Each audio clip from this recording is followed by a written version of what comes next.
Bonjour à tous, dans ce troisième et dernier épisode de notre FAQ, nous allons nous intéresser de plus près à une formation professionnelle continue avec Nassima et Maëva.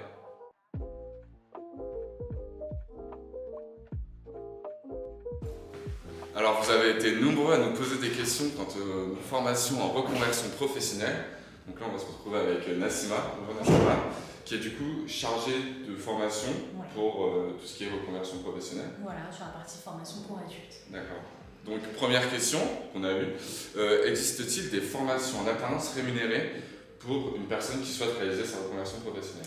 Alors il y a plusieurs dispositifs aujourd'hui qui peuvent exister, plus particulièrement par rapport à l'alternance, on va avoir le dispositif Pro-A qui est l'ancienne période de professionnalisation. Aujourd'hui c'est quand même un dispositif qui est très rarement en fait, sollicité à l'heure actuelle.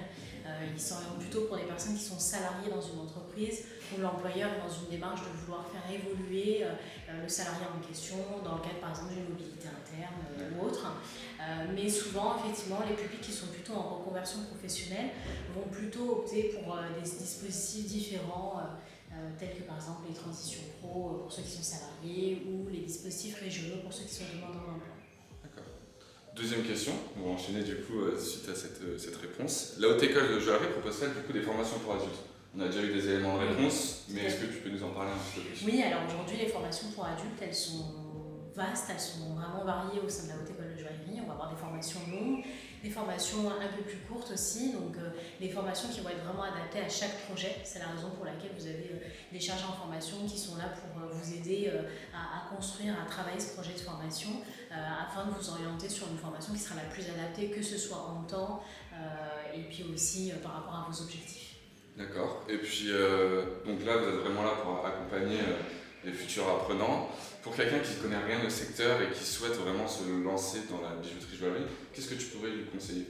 Alors la formation, on va dire, qui est la plus plébiscitée et qui est la plus adaptée dans une démarche un petit peu de réflexion, ça va être nos formations courtes avec nos Winter Summer qui sont déclinées sur plusieurs, je dirais, typologies de formation et de métiers, en bijouterie, en sertissage, en sculpture sur cire, etc. C'est des formations d'une semaine, 35 heures, et qui sont également, qui peuvent faire l'objet également de financement via plusieurs dispositifs. Quel type de dispositif du coup? J'imagine le CPF. Tout à fait. Et ça peut être aussi d'autres organismes, mais c'est Ça principalement peut le être, CPF. c'est essentiellement effectivement le CPF aujourd'hui qui est sollicité, mobilisé pour ce type de formation, pour les autres également. Ça peut être également parfois des formations qui peuvent être financées par Pôle emploi pour les demandeurs d'emploi, ça peut arriver. Mais c'est vrai que la plupart du temps c'est vraiment le CPF qui est mobilisé puisqu'on est sur une formation courte et à moindre frais de cette manière. Merci beaucoup Nassima, j'espère que du coup Nassima a pu répondre à toutes vos questions. Et on va se retrouver maintenant avec Maëva, qui est aussi chargée de formation, mais tout ce qui est en rapport avec la gémologie et le laboratoire français de gémologie. Donc comme convenu, on se retrouve maintenant avec Maëva. Bonjour Maëva. Bonjour Thomas. Donc tu es chargée de formation au sein du laboratoire français de gémologie, qui est le plus vieux laboratoire de gémologie au monde. Et en plus de son département d'analyse, organise également des formations en partenariat avec la Haute École de Joaillerie. Est-ce que tu peux nous en dire un petit peu plus? Bien sûr, on a plusieurs types de formations. Ça peut aller d'une journée thématique sur une pierre en particulier, par exemple une journée sur l'opale, le jade, quelques jours de formation sur la perle ou le diamant. Et nous avons aussi des formations plus approfondies, par exemple connaissance de la gémologie, qui est une formation vraiment d'initiation pour connaître toutes les bases de la gémologie, pour arriver à identifier la nature d'une pierre. Est-ce que donc c'est par exemple un quartz, un saphir, un diamant? Est-ce que c'est une pierre naturelle ou synthétique, c'est-à-dire créée en laboratoire? Et si elle a éventuellement subi un traitement. Nous avons également des formations plus approfondies, donc formations certifiantes, notre CQP chargé en gémologie appliquée, pour les personnes qui souhaitent vraiment devenir gémologues, qu'il s'agisse d'une reconversion ou d'une poursuite d'études. Et nous élaborons également des programmes sur mesure avec les entreprises pour répondre au mieux à leurs attentes. D'accord, et j'imagine que toutes ces formations sont également éligibles au CPF. Tout à fait, ces formations sont éligibles au CPF.